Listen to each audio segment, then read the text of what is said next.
Underpass যদি না হয় স্যার আমাদের পারমিশনে রোগী আছে যারা রেলগেটে আটকে থাকে এবার কি ডেথ হয়ে গেল ডেথ হয়ে গেছে। অমৃত ভারত স্টেশনের পরিকাঠামো খতিয়ে দেখতে সরজমিনে পৌঁছালেন দক্ষিণ পূর্ব রেলের এজিএম সৌমিত্র মজুমদার। বুধবার দুপুরে সেলন কারে চান্ডিল হয়ে বড়ভূম স্টেশনে পৌঁছান তিনি। স্টেশন চত্বর ঘুরে দেখেন আধিকারিকদের সঙ্গে, কিন্তু এজিএম এর সফরের খবরে চুপ থাকেনি সাধারণ মানুষ। বলরামপুর নাগরিক মঞ্চ তৃণমূল যুব সভাপতি সরব হন রেলগেট সমস্যায়, তুলে ধরেন বড়ভূমের পাশে থাকা গেট ঘিরে দিনের পর দিন চলা দুর্ভোগের কথা। তাদের আরেকটি দাবি, পুরুলিয়া এক্সপ্রেস যেন থামে বড়ভূমেও। কিন্তু প্রশ্ন উঠছে, রেলমন্ত্রী থেকে এজিএম সকলের আশ্বাস মিললেও সমস্যার সমাধান কবে হবে? আশ্বাস কি আদৌ বাস্তব হবে, নাকি ভিজেই যাবে কাজের প্রতিশ্রুতির চিরে? দেখুন বিস্তারিত।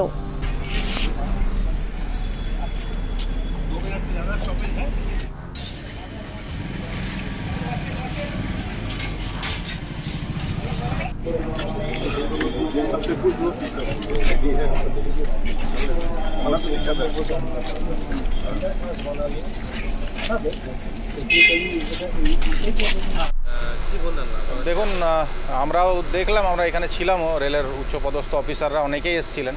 তো আমাদের যেটা প্রথম প্রায়োরিটি, আমরা সে কথাটা তুলে ধরেছি।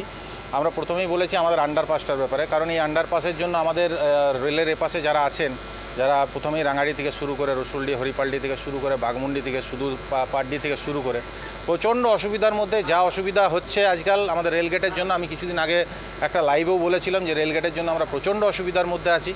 তো আমরা সেটাই চাইছি যে আমাদের রেলগেটের সমাধানটা আগে হোক।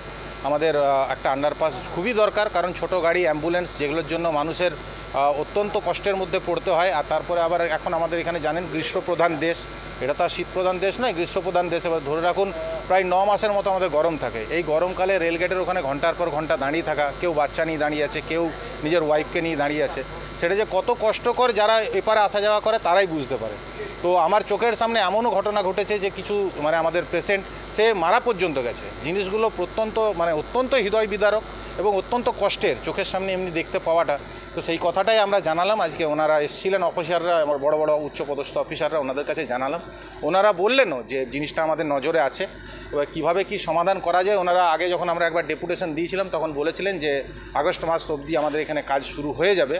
তো দেখা যাক, আমাদের আর হাতে কিছুদিন সময় আছে। ওনারাও আজকে আশ্বাস দিলেন যে আমাদের কাজ হবে। ভালো জিনিস যদি হয় আমাদের খুবই ভালো, আমাদের খুবই ভালো লাগবে। ভালো লাগলো ওনার কথাবার্তা শুনে, ওনার বিহেভ খুব যথেষ্টই আমাদের ভালোই লাগলো ওনার কথাবার্তা শুনে। ঠিক আছে, দেখা যাক আগামী দিনে কি হয়। আর বাকি ট্রেনের যে সমস্যা ছিল, ট্রেনের সমস্যাগুলো দেখুন। হ্যাঁ, আমাদের এখানে একটা ওই পুরুলিয়া এক্সপ্রেস আনার ব্যাপার আছে, ওনাকেও সেটাও জানানো হলো। তো উনি বললেন যে এখানে যদি আনা হয়, এখানে স্টপেজের একটা ব্যাপার থাকে, রাত্রিবেলা এখানে একটা থাকার ব্যাপার থাকে, পরিষ্কার করার ব্যাপার থাকে, প্লাস আমাদের জল ভরার একটা ব্যাপার থাকে ট্রেনের কামরাতে।